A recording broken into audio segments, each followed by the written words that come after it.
ഒരു മിനിക്കഥ. രചന ശബ്ദം KTM കൊഴുമേലി. കഥ കള്ളൻ.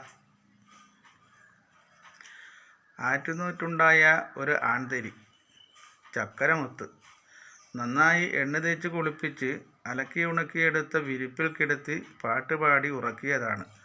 ഉടനെ വിരിപ്പെല്ലാം മൂത്രമൊഴിച്ച് നനച്ചു. അമ്മ ആദ്യമായി പറഞ്ഞു, കള്ളൻ.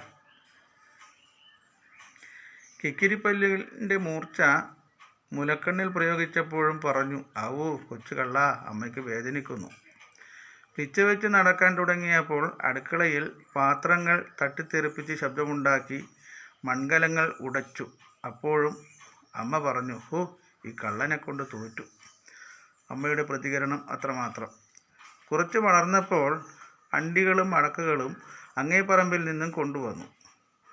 മോഷണം ആവർത്തിക്കരുതെന്ന് പറഞ്ഞ് തിരുത്തിയില്ല.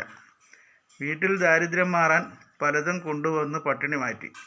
എവിടെ നിന്ന് കിട്ടി എന്ന് ചോദിച്ചില്ല. കള്ളൻ അവനെല്ലാം കണ്ടറിഞ്ഞ് ചെയ്തോളും. വീട്ടിലെ പ്രതികരണം അതായിരുന്നു. മറ്റുള്ളവരുടെ വിഷമങ്ങൾ കണ്ടു നിൽക്കാൻ സാധിക്കാതെ പലതരത്തിലും സാമ്പത്തികമായി എല്ലാവരെയും തന്നാലാകും വിധം സഹായിച്ചു കൊണ്ടിരുന്നു. സാമ്പത്തിക ഉറവിടം ആരും തിരക്കിയില്ല. വീട്ടിലും നാട്ടിലും വലിയ വലിയ സാമ്പത്തിക ആവശ്യങ്ങൾ നിറവേറ്റുമ്പോഴും കാര്യമായ തൊഴിലോ വരുമാനമോ ഇല്ലാത്ത നിൻ്റെ വരുമാന മാർഗം എന്തെന്ന് ആരും ചോദിച്ചില്ല. കളവുകൾ നല്ല പുരോഗതിയിലെത്തിയിരിക്കുന്നു. ഒടുക്കം പിടിക്കപ്പെട്ടു. കള്ളനായി.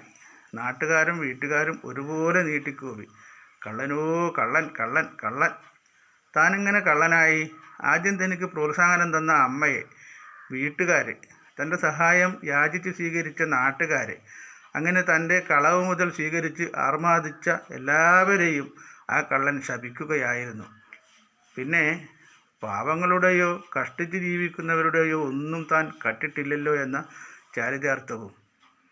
KTM കൊഴുമേലി.